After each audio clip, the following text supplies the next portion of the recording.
fluorescent light hums somewhere above you, casting a cold, flickering glow onto the edge of a polished trading desk.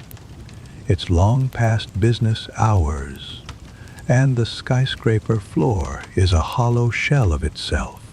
Phones unplugged, ticker screens frozen mid-update, coffee gone cold in forgotten mugs. Outside the double glazed windows, Manhattan glows like a dream you once chased so hard you forgot what you were running toward. And there you are, head bowed, blazer wrinkled, alone, because no one sees you collapse if you make sure they've already gone home. Have you ever wondered what might happen if you let yourself stop performing? Not forever, just long enough to admit you're tired. That maybe, somewhere along the way, trying so hard to make it left you wondering what it even was. Have you ever felt the weight of keeping everything together, but for whom? You don't have to answer, just listen, and let another lifetime speak for you. This is Sleep Through Lifetimes. Each night, we let the current of time carry us, while the mind drifts lightly across the surface of memory. Whether you're already comfortable or still finishing something, that's perfectly fine. No need to analyze or focus. Just let everything unfold as it is. Where and at what time are you listening from? Drop a line below. Perhaps someone far away is journeying with you right now. Before we set off, I don't need likes or subscribes. I only hope that if you drift off midway, your sleep will be calm and your heart as light as a leaf. All right, let's allow the road ahead to tell the rest. You were born in 1960 in a narrow brick house tucked behind a bus stop in Bayonne, New Jersey.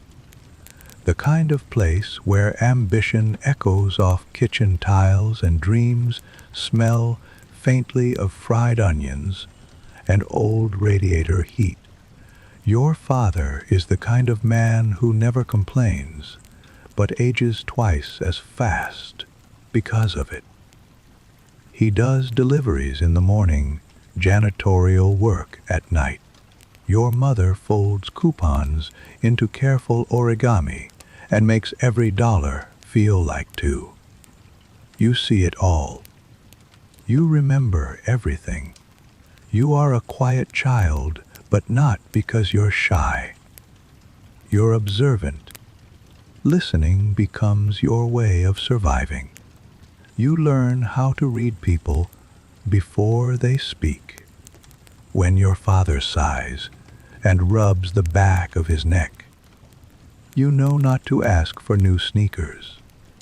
When your mother sits down with a third cup of tea but says nothing, you quietly do the dishes without being asked.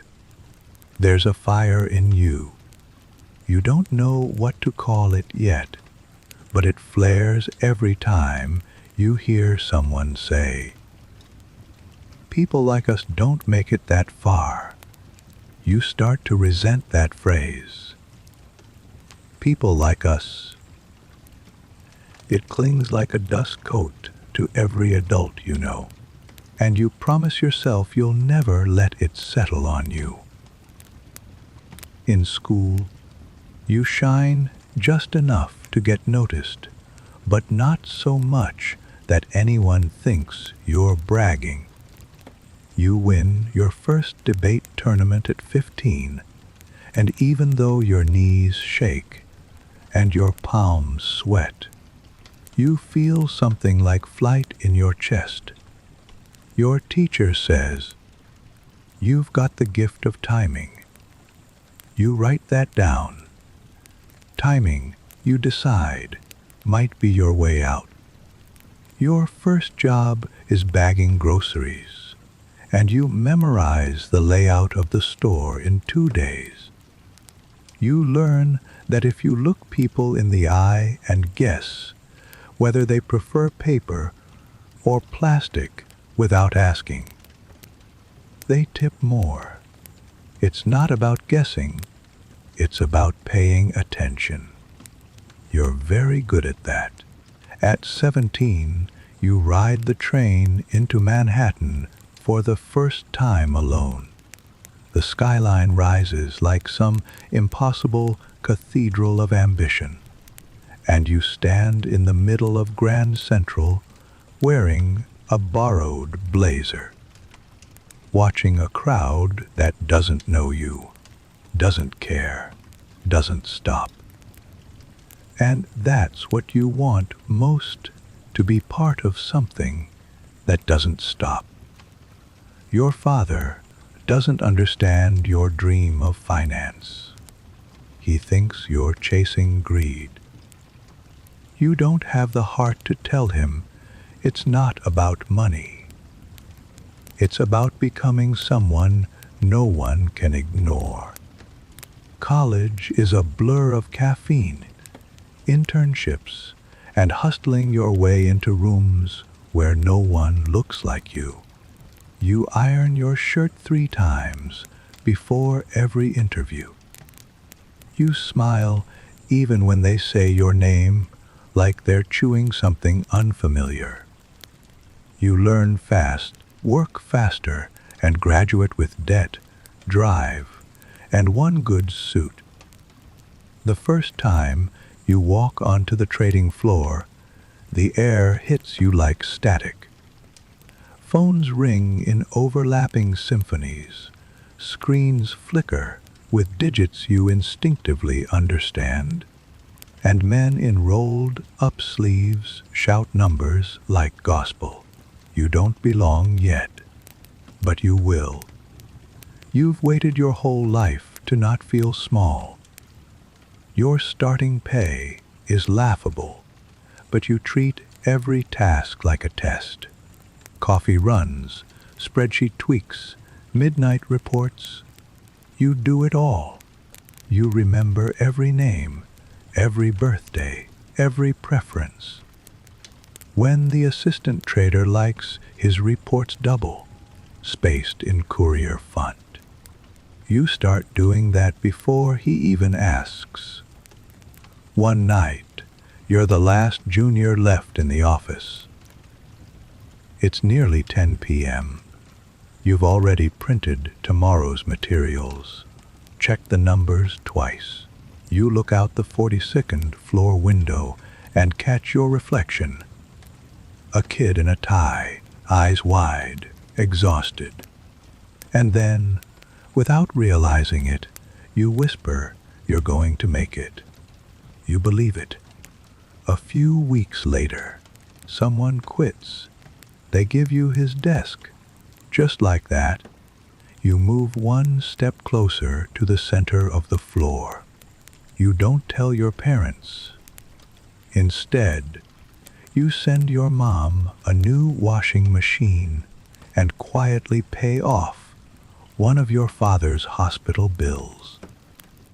He never mentions it, but he stops grumbling about your job after that. In the span of 3 years, you rise faster than anyone expected. You never gloat, never gawk, just grind. Some call you lucky. But luck isn't staying after midnight. Luck isn't skipping weekends. Luck doesn't know the weight of pretending you're not tired. Sometimes, when you're walking to the train at 1:30 a.m., you spot your reflection in darkened glass. Not in storefronts, but in those anonymous office windows no one looks into. It feels like a mirror, one only you can see. And in those moments, there's a tiny voice that says, If you stop now, someone else takes your place. So you keep going. After all, you've made it this far. Your first real trade doesn't feel like a breakthrough. It feels like an accident. You stumble onto an arbitrage opportunity during a lull in the morning noise. Double check your math and whisper it to your supervisor just before he takes a bite of his bagel. He barely nods, but 30 minutes later, the firm makes more than your yearly salary. No one thanks you. Still, you notice he leaves the last bite of the bagel untouched. The next day, he hands you his chair for a moment. You never give it back. It's 1983, and the floor is a jungle of half-laughed threats and booming trades. There are no quiet victories here, only momentum. If you're still standing when the bell rings, that means you've won.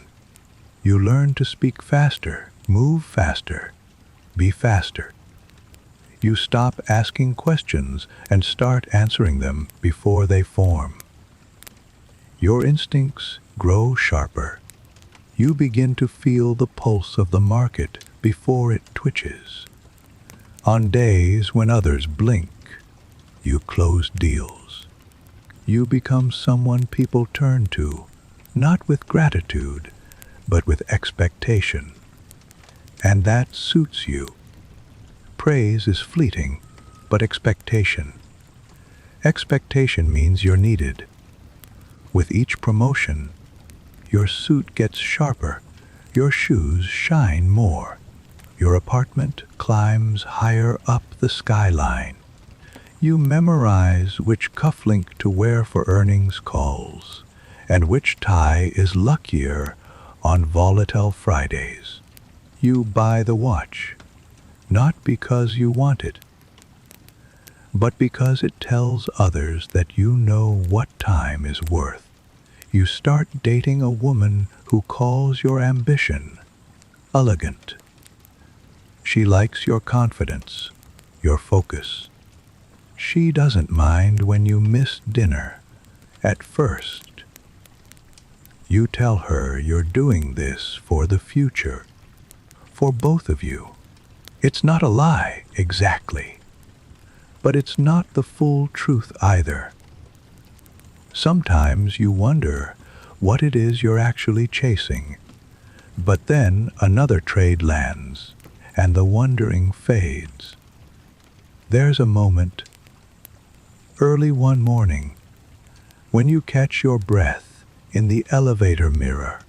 You're alone, hair perfect, tie straight. The floor display counts upward in soft, red light, and for just a second, you imagine someone pressing the stop button. The elevator freezes, and for the first time in months, everything is quiet. But the doors open, and the moment ends. Everyone wants something from you now. Advice, leads, reassurance. You become the guy people pull aside in restrooms, in stairwells, in the split second between meetings. You start carrying 2 pens, one for yourself, one for whoever forgets theirs. You stop eating lunch sitting down. Your calendar becomes a mosaic of obligations. You learn to smile without warmth, nod without listening, remember names without stories. You even develop a little signature chuckle, charming but efficient. It buys you 15 more seconds before the next ask. At first, this makes you feel invincible. Then it makes you feel invisible. But you don't stop. When your name appears in a minor industry write, up, rising broker to watch. Your mother cuts it out and frames it. She puts it in the hallway, next to your high school graduation photo. The next time you visit, you avoid walking past it. Somehow, the eyes in both pictures look the same. Your father doesn't say much. He offers you tea, then goes to bed early. You sit alone in the kitchen and listen to the fridge hum. You check your pager 3 times. No messages. Just habit. When you return to work, the city welcomes you like it never missed you. There are no parades here, only pace. You find your desk, sit down, and resume. The market doesn't ask how your weekend was. It just opens. And you keep rising. By the end of the year, you're managing junior staff who look at you the way you once looked at your first mentor. Like you're made of iron and caffeine and secrets they'll never understand. You see the hunger in them, and for a moment you feel something like pity. Then you realize they probably feel the same about you. One afternoon, a junior you trained makes a smart trade. Everyone claps. You smile, genuinely proud, and for a second, you feel lighter. But when he leaves the room, someone slaps you on the back and says, "He's going to take your job one day." You laugh. Not because it's funny, but because it's true. There's no tenure in this world. No safety. Just speed. As long as you're faster than the next guy, you exist, so you go faster. You start setting 2 alarms each morning, one to wake up and one to remind yourself you're still alive. You eat dinner at your desk again. You miss your anniversary again. You apologize with flowers again. You get promoted again. And somewhere inside, a voice says, "This isn't what I imagined." But then the bell rings, and you're already sprinting. You become known as the safe pair of hands. The guy who never drops the ball, who always delivers. A nickname whispered by superiors with admiration and by peers with something a little closer to envy. It sounds like praise, but it weighs like armor, because being dependable means you're no longer allowed to fail. And so you learn to wear the mask. Not the fake kind. This one's crafted from polish. You shave every morning with mechanical precision. Your shirts are always pressed. Even your tie knots look like they're measured. You don't drink too much at parties. You never raise your voice. You always know when to leave the room just 1 second before awkward begins. You become the master of appearing unshakable. And at first, that mask feels like power, control. You can walk into any room and bend it to your rhythm. You know when to make a joke, when to nod, when to pause just long enough to let someone else think the idea was theirs. People admire you. People trust you. You begin to build a world where nothing touches you. But every mask needs a face beneath it. There are moments, tiny ones, when the weight shows. Like when you forget what day it is, or when you wake up at 3 a.m. already checking the Nikkei. Or when you sit through a birthday dinner and can't remember the name of the restaurant an hour later. You start watching yourself like a stranger. Your smile in the mirror becomes less familiar. Your laughter feels like it's echoing down a long hallway. You have conversations where your mouth speaks, but your mind floats elsewhere, hovering just outside the room, watching, judging, distant. Even the woman you're dating notices. You're always on, she says one night, her voice soft but tired. Do you ever just be? You don't answer. You just smile, pour more wine, and change the subject. It's easier. At work, no one suspects a thing. You show up early, stay late, never flinch. You juggle deals, soothe the nervous clients, and field calls with that same even tone. You've become the model of composure, a lighthouse in the storm, a blueprint of success. But inside, you're tired in a way that no sleep can fix. It begins to chip away in strange places. You forget to refill your prescription. You wear mismatched socks under $1,000 suit. You get a call from your mother and don't answer, then forget to call back for 3 weeks. When you finally do, her voice is so surprised you almost cry. At a conference, someone jokes that you're a machine. Everyone laughs. You laugh too. But that night, alone in your hotel room, you stare at your hands for a long time. You flex them slowly, just to feel something.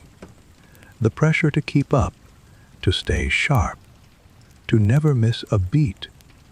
It's not coming from above anymore. It's coming from inside. You've internalized the chase. Even on Sundays, when no one expects anything, your chest buzzes with imaginary deadlines. You begin measuring your worth by how many unread emails are in your inbox, how many seconds it takes you to respond, how many times someone copies you on a message that has nothing to do with your department, because they trust you'll fix it anyway. At night, you lie in bed beside the woman you live with, both of you bathed in the cold light of your own separate devices. Sometimes she reaches out and touches your hand like she's checking to see if you're still there. You flinch slightly each time, not because you don't love her, but because touch feels like a question you're not ready to answer. Even your dreams start to look like spreadsheets, cells you can't escape, formulas you can't solve. One night, you dream you're running across ticker tape that stretches like a highway, numbers blurring beneath your feet. You wake up with your fists clenched, and still you smile through morning meetings. Still, you laugh at the right places during team drinks. Still, you carry the mask like a medal. But deep down, you start to sense a reckoning, a slow, quiet pull beneath the surface, like the tide inching back after pretending to be still. And you begin to wonder, what happens if the mask ever slips? What happens when the floor finally stops moving, and you're left standing still? You don't tell anyone, of course. You just keep showing up. Because the moment you falter, someone else will rise. And even though you're not sure what you're racing toward anymore, you're certain of one thing: you cannot afford to stop. The elevator becomes your daily confessional, not because you speak, but because it's the only time you're not required to. 48 floors, twice a day, you stand still, hands in pockets, watching your reflection soften and warp in the brushed steel walls. Sometimes you're alone. Sometimes someone else gets on, makes polite small talk, asks about the market. You answer without thinking. You're good at that now. But on the days you're alone, you start to notice something. It's the only space where no one's watching. You begin to crave that silence. Outside those mirrored doors, you're always someone. The fixer, the closer, the one who never buckles. But inside the elevator, just for those few seconds, you're weightless, untethered, anonymous. There's a heaviness that settles into your bones when you step out. Like gravity waits on the other side of the doors, ready to pull the mask back into place. You adjust your cuffs, square your shoulders, and walk back into the noise. But the echo of the silence follows you. Your apartment gets nicer, bigger, higher. Views stretch across the Hudson, but you hardly look at them. The furniture's sleek and modern. The fridge always stocked, mostly with things you don't eat. There's a couch you've never napped on, and a guest room no one uses. You live like a brochure for someone else's life. The woman you live with notices your long silences now. She no longer asks why. She simply leaves the light on for you, even when she's already asleep. Some nights, you stand in the doorway and just watch her breathe. The calm rhythm of her chest reminding you of a pace you forgot how to live at. You haven't laughed. Not the belly kind, the real kind, in a long time. The last time might have been at some awful, under-catered company party when a junior analyst slipped on a spilled shrimp cocktail. You laughed too loudly, too quickly. Everyone laughed with you, but the moment felt hollow, manufactured. Your secretary begins to leave small reminders on your desk: call mom, reschedule dentist, send flowers. You thank her without really seeing her. She's been there for 2 years. You don't remember her last name. One evening, you find yourself in the building's parking garage, standing in front of your car with no memory of how you got there. Keys in your hand, engine humming. Briefcase still at the office. You check your watch. It's been 37 minutes. You missed a call, a meeting, a dinner. But you can't bring yourself to care. Instead, you sit in the car. The silence wraps around you like velvet. You think of the elevator. How much smaller that space was, but how much freer it made you feel. And for a moment, you wish you could live there. Just float between floors, never exiting, never expected. There's a certain type of exhaustion that doesn't show in your face. It lives behind the eyes. In the way you forget words mid-sentence, the way your body aches without reason. You start waking up tired. Coffee stops working. Weekends feel like brief commercial breaks between episodes of a show you're no longer interested in. You begin to say things like, "I'm fine, just busy," or "It's the season," or "This pace won't last forever."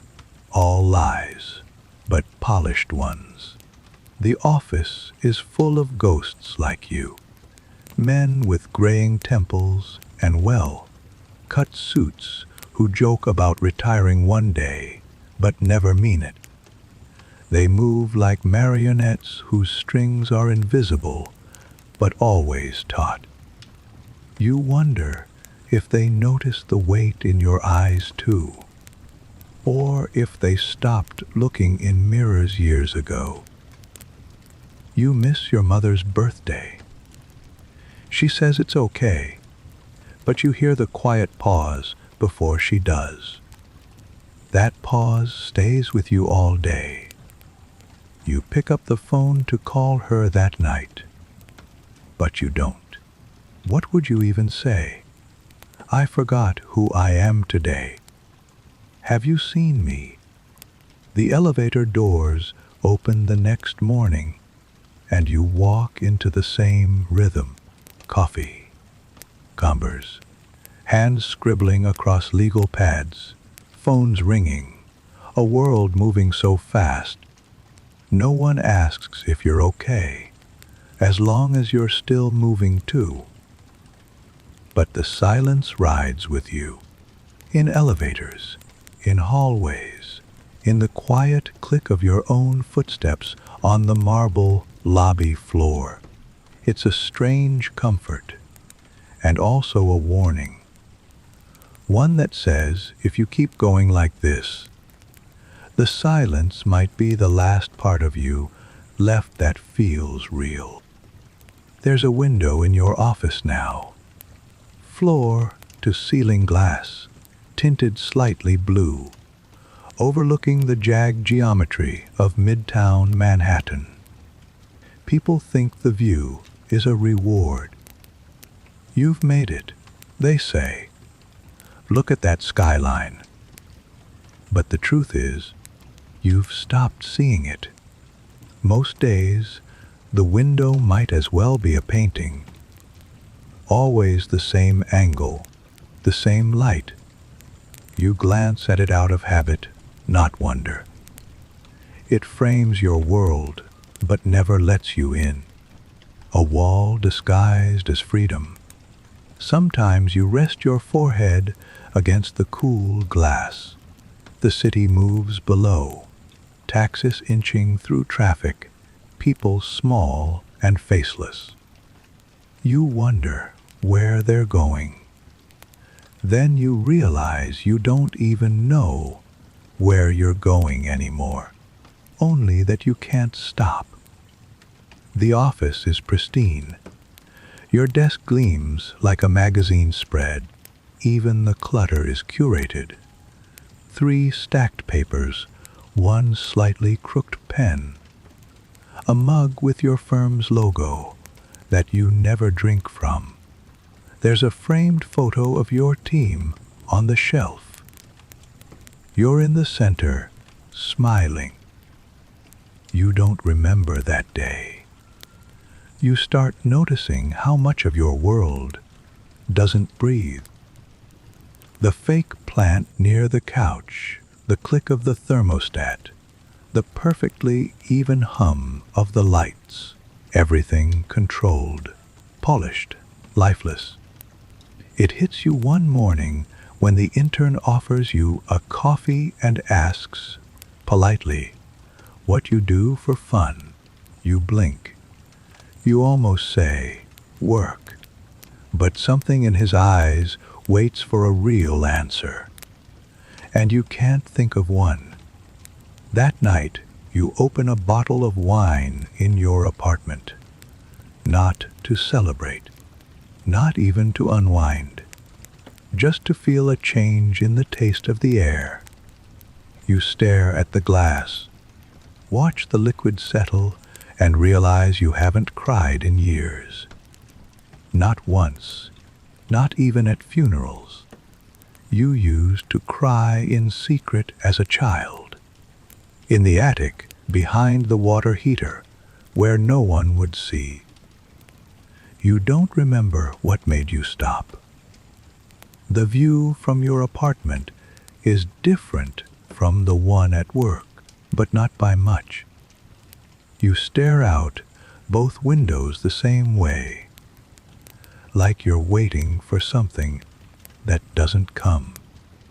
You see your reflection more often than you see yourself. And slowly, the window becomes a symbol. It gives the illusion of openness. But it never opens, it's sealed. Soundproof, airless, like you. You try to shake it off. You plan a weekend getaway.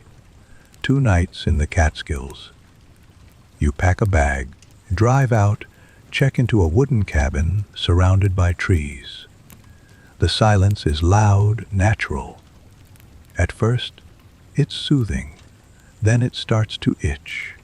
You sit by a stream, try to listen, to be. But your mind replays charts, phone calls, upcoming reports. You scroll through your phone to quiet it. The birds chirp like they're speaking a dialect you once knew but forgot. You head back early. Back in the city, the office welcomes you with its usual rhythm. You're oddly relieved. At least here, you know how to perform. The window is still there, still sealed, still waiting. And then, one afternoon, a bird hits it. You flinch. It's a dull thump, quick, accidental. You see the faint outline of wings, the soft smear of confusion. The bird isn't dead. It shakes itself off and flies away. But the moment lingers, because that bird saw sky and didn't know it was glass. You sit down, your heart racing, not because of the bird, because you suddenly realize you've been doing the same thing, running full speed towards something that looked like freedom, and it was never going to open.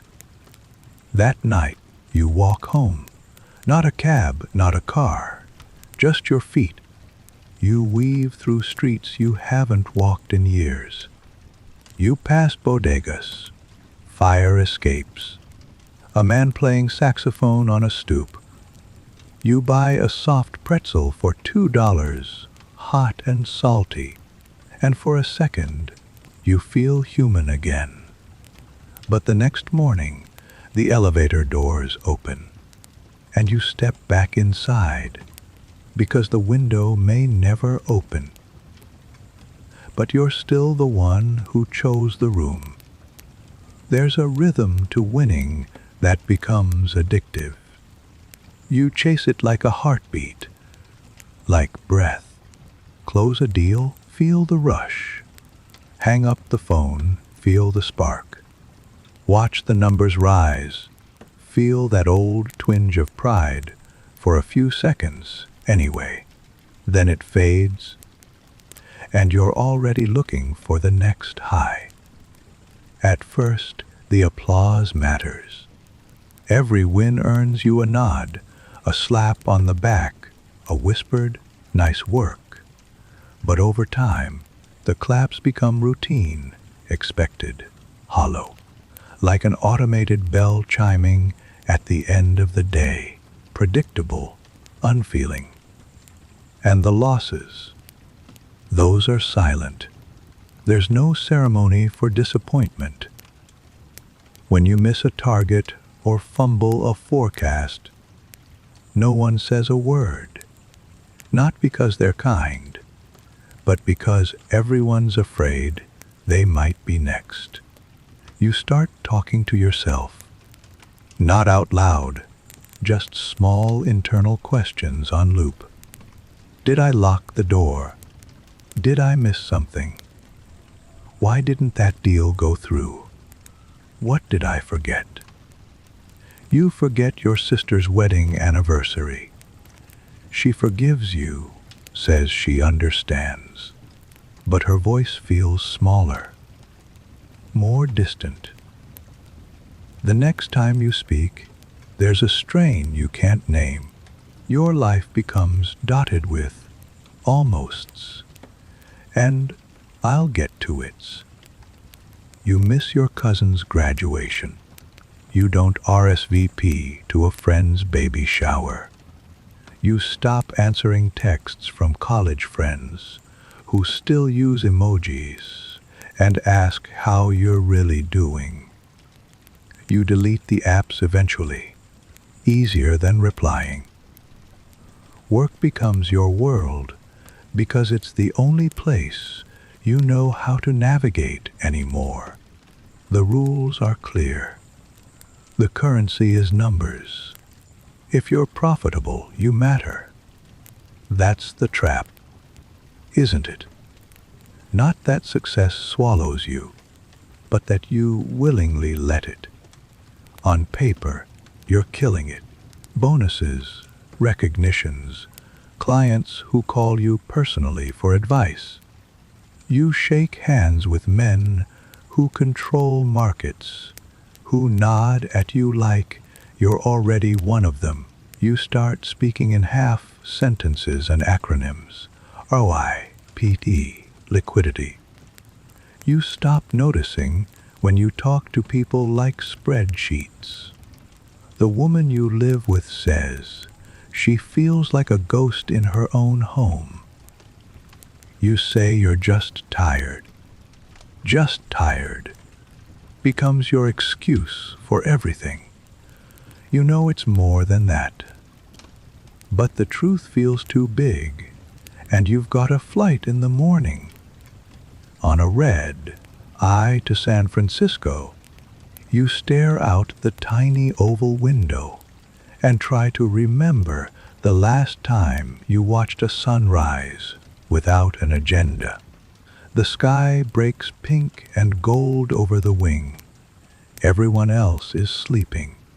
You reach into your bag, not for a book or a snack, but for a quarterly report. The rustle of printed spreadsheets is your lullaby. Sleep becomes a stranger. Not because you don't have time, but because your brain won't stop rehearsing tomorrow. Numbers blur behind your eyelids. You start dreaming about phones ringing, orders failing, your badge not working when you try to swipe into the building. One night, you sit on the floor of your apartment, back against the fridge. You're not drunk. You're not crying. You're just empty. You realize you haven't eaten anything that wasn't delivered in a box in over 3 weeks.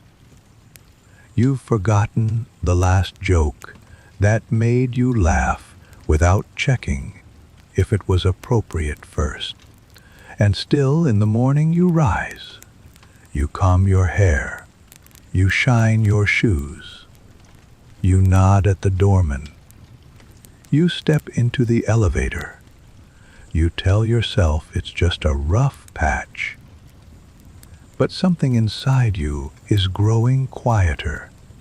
It's like the part of you that once played piano, that loved old jazz records, that used to hum while washing dishes. She's still there, just muffled, covered in dust. You almost call your mom. You dial the number and stare at the screen. But you hang up. What would you even say? Hi, I think I've lost something, but I don't know what. Instead, you sit back at your desk. The view is the same. The coffee tastes burnt. Your body runs like a machine. And somewhere inside, a whisper says, "You're surviving, not living." but you ignore it because the phones are ringing and everyone needs something. And you don't remember how to need anything at all. It happens on a Tuesday. Nothing special about it. No major news. No looming deadline. Just another day wrapped in its usual armor of routine. You're mid-call, explaining a complex shift in currency markets to a nervous client. Your voice is steady, your words sharp. You can do this with your eyes closed, but then your vision blurs. It's not dramatic. No crashing to the floor, no cinematic gasp. Just a slow, creeping fog at the edges of your sight. You pause mid-sentence, blink hard, grip the edge of your desk. Your heart, it's thudding like a jackhammer in your ribs. The client's voice becomes background noise. You hear words like concerned and uncertainty, but they might as well be from another planet. You manage to say, "Let me call you back," and hang up. Your hands are shaking. You try to breathe, but your chest is tight, like someone's wound a belt around your lungs. You stand too quickly. The room spins. You grip the back of your chair and realize, this isn't stress. This is panic. You've never felt anything like it before. You've been tired, overwhelmed, yes, but never this. This is different. Like your body decided it couldn't pretend anymore. You sit back down slowly, pretending to shuffle papers. Just long enough to make it to the private restroom down the hall without attracting attention. Once inside, you lock the door, lean against the sink, and stare into the mirror. You look fine. A little pale, maybe. But the mask is holding. You stay there for nearly 20 minutes. No one notices. The next day, you come in earlier, just to prove, to yourself, to others, to the silence, that you're okay. You cancel your lunch break. You work through dinner. You answer every email within minutes. You redouble your effort like it was all just a glitch you can outwork. That's the lie you tell yourself. If you move fast enough, the fear can't catch you. But it lingers. You start waking at odd hours with your heart racing. You start carrying antacids in your coat pocket. You develop a twitch in your left eye that won't go away. Your partner suggests you see someone, just to talk. You say you don't have time. Make time, she says. But time is the only thing you can't afford to waste.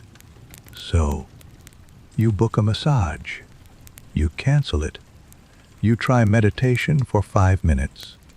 But your brain keeps making to-do lists. You pour yourself a drink instead. At work, the world spins on. No one knows, no one suspects. You are still the polished broker with the firm handshake and well-timed jokes. You still mentor juniors. You still make forecasts that hit within fractions of a percent. You're still the guy. But behind every word is a tremor. Behind every deal, a countdown. One night, you go out with a colleague who used to be a close friend. Used to be. Over drinks, he talks about his newborn, his sabbatical, his choice to move into something slower, more meaningful. You nod, smile, say all the right things, but inside, you're boiling with something close to panic or envy. You don't know which. Don't burn yourself out, he says, and it lands like a slap. You laugh too loud. Burnouts for people who aren't built for it, you say. I am. He nods, but his eyes, they don't agree. Afterward, you walk home. The city is buzzing, full of lights and life. You feel none of it. You pass a busker playing a slow, aching version of Somewhere Over the Rainbow. You stop for a second. The music cuts through something in you, and you almost cry. But instead you keep walking. Back at home, your partner is asleep. You stand at the bedroom door for a long while, just watching her breathe. You envy her ease, her softness. You wonder what it would feel like to exhale and not have it followed by guilt. You sit on the couch in the dark and stare at nothing. Eventually, morning comes. You rise, dress, and go to work. The panic hasn't left. It just learned to wear better shoes. Still, no one notices. And so, the machine turns on again. But now, the gears grind louder. And part of you begins to wonder, not when you'll break, but how loud it'll be when you do. By the time 1987 arrives, you've stopped referring to the calendar. You exist in quarters and closings, fiscal years and tickers. Birthdays pass unnoticed, holidays reduced to emails with company, branded cheer. Your world is a spreadsheet now, and you've become a cell inside it. Neat, dependable, isolated. You still look the part. Your suits are sharper than ever. Your hair is perfect. Your skin tight from the expensive products you don't remember buying. You glide across marble floors like a phantom, efficient and smiling. But it's just that, a glide. No footprints, no trace. There are photos of you, magazine spreads, internal newsletters, a framed image in the company hallway. In all of them, you look successful, healthy, unbreakable. You look like someone else. In the mornings, you begin to speak less. You save your energy for client calls and investor briefings. You've learned that words have weight, and now you ration them like a man in a storm conserving candles. Most of what you say is templated now. Well, circle back. Let's optimize exposure. Good momentum on that front. You could print your mouth on a cue card and no one would notice the difference. You move through the world like a hologram of who you used to be. Your partner moves out in April, quietly. No screaming, no last straw. Just a slow erosion of presence until one day you come home and her side of the closet is empty. She leaves a note on the kitchen table, written in careful script. You're not here anymore. Maybe you don't even know that. I loved you. I still do. But I can't wait forever for someone who no longer feels. You sit down and read it twice. Then you fold it neatly. Place it in the drawer beneath the coffee filters, and never open it again. At work, nothing changes. No one asks. You never mention it. You show up early the next morning with the same steady smile. Because here, no one cares who you've lost. As long as you're still producing, you become something of a myth. He never cracks, they say. Guys made of stone. Even the new hires talk about you in hushed tones, wide-eyed. You start to feel like your own ghost story. Sometimes you look at your reflection in the bathroom mirror and don't recognize the eyes looking back. They're too calm, too polished, eyes that haven't blinked in weeks, it seems. You touch your face gently, just to check that you're still real. There are moments now when time slips. You'll arrive at work and realize you don't remember the commute. You'll look at a report and forget if you wrote it. You'll shake someone's hand and forget why they're in your office. But you don't stop, because stopping means acknowledging that something's wrong. And wrong is a luxury you can't afford. You take vitamins now. You add supplements to your water. You go to a private doctor who tells you you're fine, just stressed. A little rest, he says. You nod. You book a massage. You cancel it.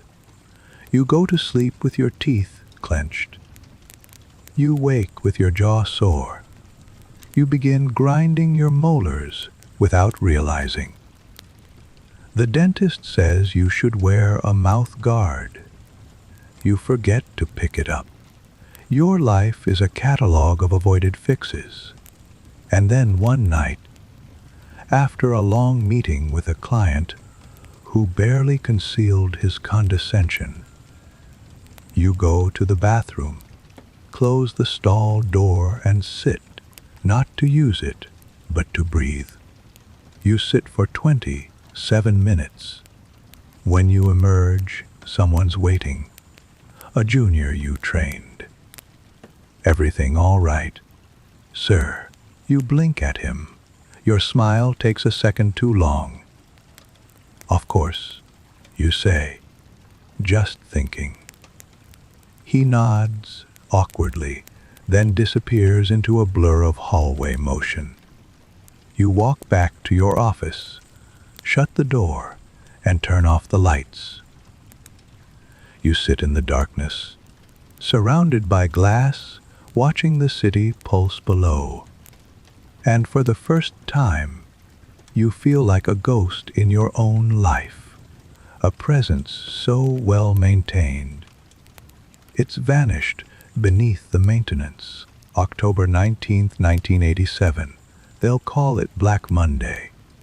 You'll remember it simply as the day the phones stopped ringing. The morning begins like any other. Coffee too hot. A quick glance at international markets. Your shoes squeaking slightly on the polished lobby floor. There's an odd stillness in the air, the kind that brushes against your skin before your brain registers it. Like a pause between heartbeats. You arrive early, as always. The lights overhead buzz faintly. The trading floor hums with routine. Screens flickering, keyboards clicking, voices low and clipped. You feel a strange twitch in your chest, but dismiss it. Probably just bad sleep again. Then the numbers begin to drop. At first, it's just a dip, a correction. Someone says the word volatility, and a few traders laugh nervously. But within the hour, the laughter disappears. Phones ring more urgently, more erratically. Screens flash with red. People begin speaking louder, faster, overlapping one another like birds in a storm. You feel your stomach twist, not from fear exactly, from recognition. This is what the end of control feels like. By midday, the Tao is in freefall. You're fielding 3 calls at once, a headset clipped over one ear, your fingers blurring across the desk. One client is sobbing, another is shouting, a third simply says, "Sell it all," over and over like a prayer. And then the calls stop, not all at once, just gradually, like a tide pulling back. You glance around the room. No one's speaking anymore. The floor is eerily quiet, save for the static of outdated ticker feeds and the occasional creak of a chair. Your phone is still in your hand.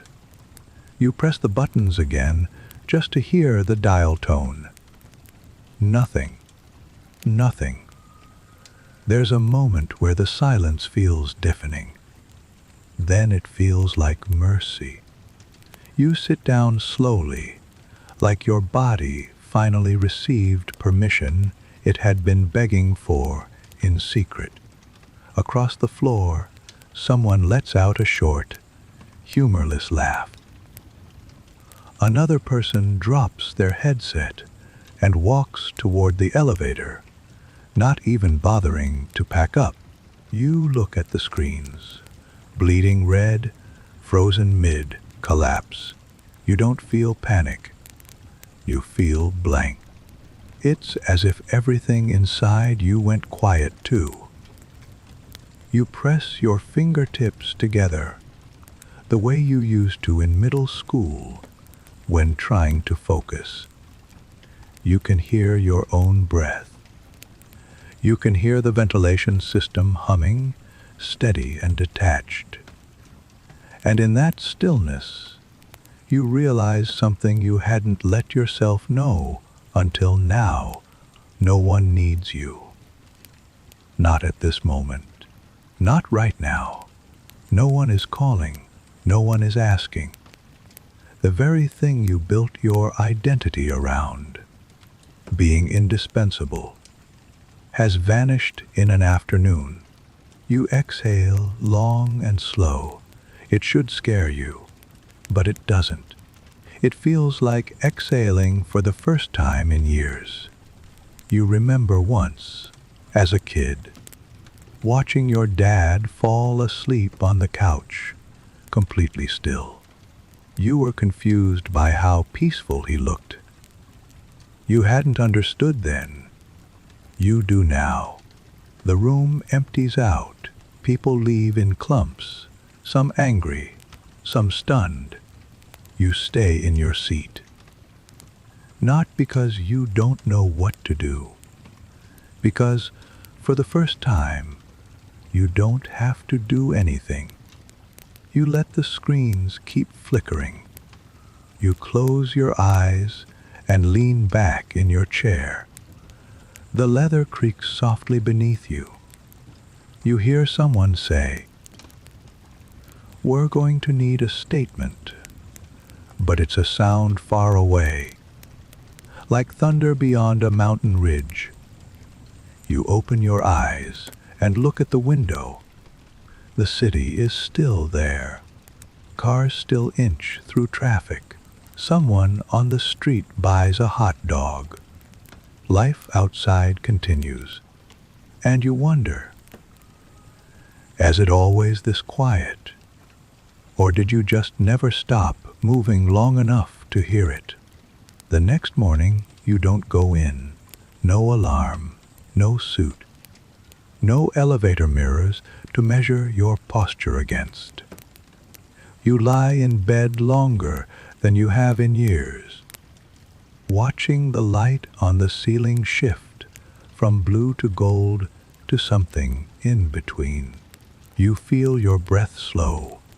Your jaw, usually clenched tight by habit, rests loosely. When you finally get up, you don't rush. You open the fridge, pour juice into a glass, and drink it barefoot, standing near the window. You watch a pigeon land on the railing, peck once, then fly away. The moment is insignificant, but somehow you don't look away. At noon, your phone rings. You let it. It rings again, then stops. A few minutes later, a voicemail. You don't listen to it. You shower slowly. Not because you're trying to savor it, but because you genuinely don't feel the need to rush to anything. For the first time, there's no list in your head, no client waiting, no calendar block breathing down your neck. The silence isn't threatening anymore. It's oddly soft. You open your closet, look at your row of suits, and don't reach for one. Instead, you pull on an old hoodie you barely remember owning. The cotton faded but familiar. By mid-afternoon, you find yourself sitting on the floor again. Not from exhaustion this time, but because it feels more grounded than the desk chair. You flip through a notebook you once used for scribbling trade ideas. Between numbers, you find something surprising, a doodle, a sketch of a lake. You don't remember drawing it, but it looks peaceful. You close the notebook, and just like that, the decision clicks into place. You don't go back the next day either. Your firm calls, they email, they send someone to knock on your door. You answer it with a tired smile and say, "Tell them I'm okay. I'm not coming back." You expect pushback, but none comes. The man at the door, a younger colleague, eyes wide with confusion, just nods. Maybe they all saw this coming. Maybe you did too. You pack lightly. Just a single suitcase, a few shirts, a pair of boots, a jacket you wore once in college and somehow kept.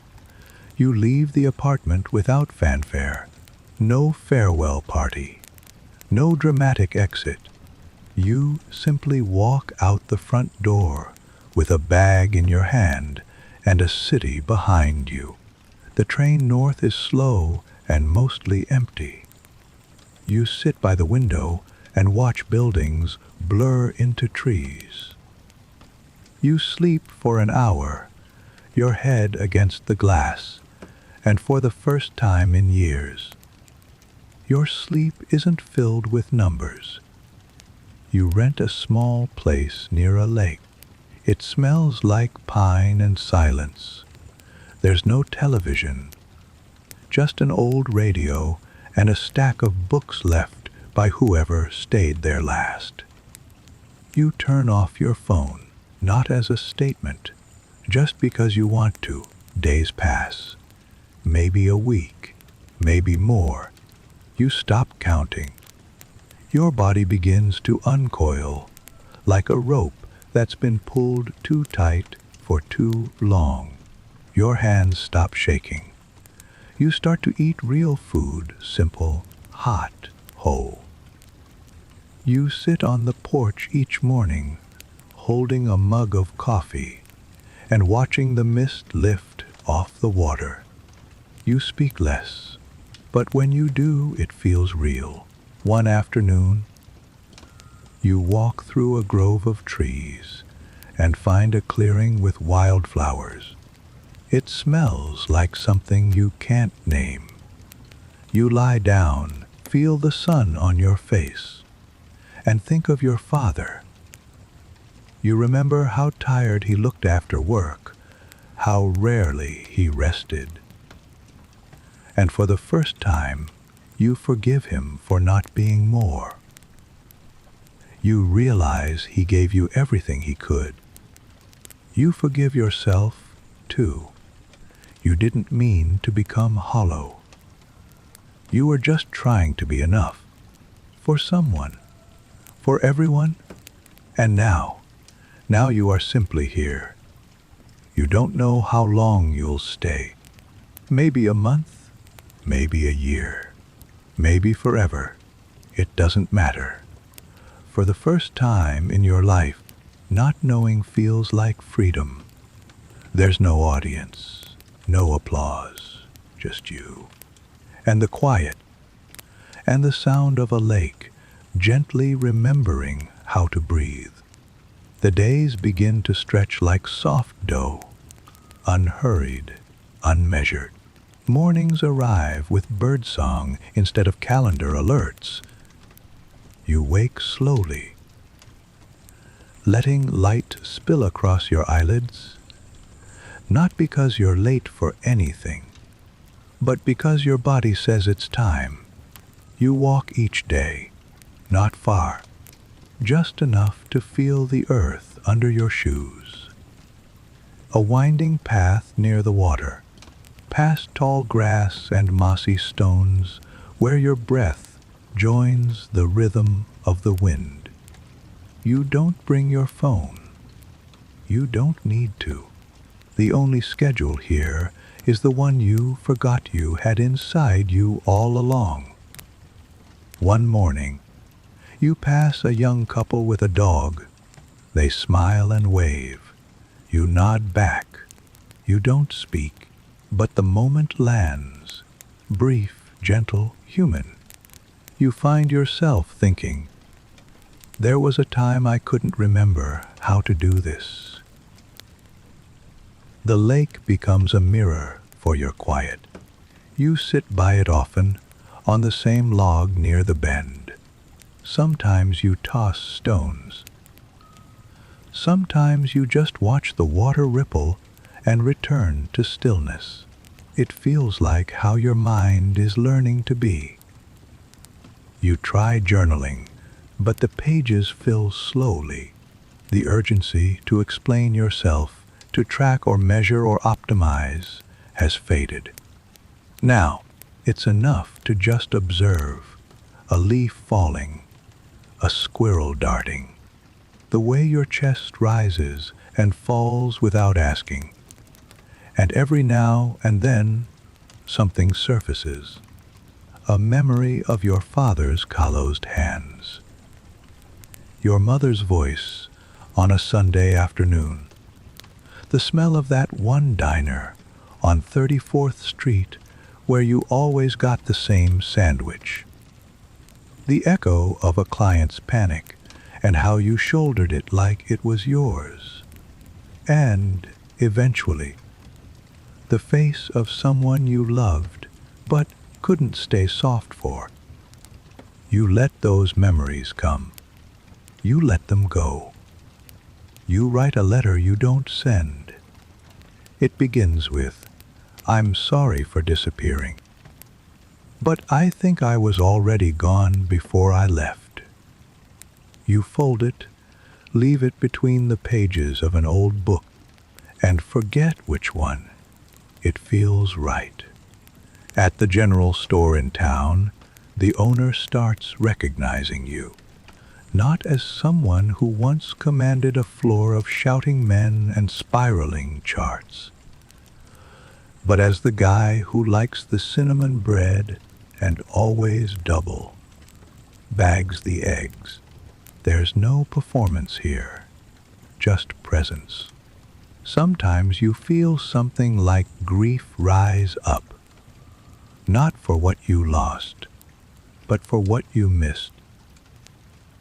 Moments you skipped because your attention was always leased out to urgency. You let that grief move through you. It doesn't ask for attention anymore. It just passes like a cloud across a quiet sky.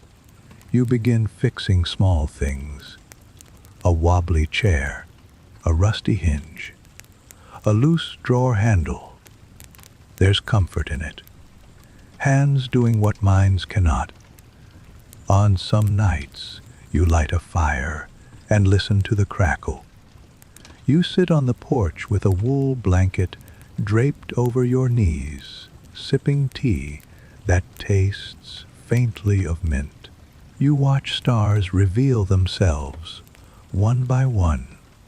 There's no ticker feed here, no fluorescent buzz, just the thrum of night and the soft reminder you are still here. You are still here. You don't check your reflection much anymore. But when you do, you notice something has returned. Not youth, not clarity, just softness. A slight lift in the corners of your mouth, a calm behind the eyes, like the version of you that once got buried beneath years of more, is finally stepping back into the room. And then, one morning, you wake up before the sun. You wrap yourself in a flannel coat, walk down to the dock, and sit on the edge. The water is still. Fog curls above it like breath. You close your eyes, and you rest. Truly rest, not the kind that comes after exhaustion, but the kind that whispers, you were never meant to hold it all. You can set it down now. Wind down segment, and as you sit there, wrapped in silence and lake mist, you notice the way the world doesn't need you to prove anything. Not now. Not here. The sky begins to brighten, just enough to turn the edges of the water silver. A bird calls once, then flies off without waiting for an answer. You don't follow it with your eyes. You don't need to.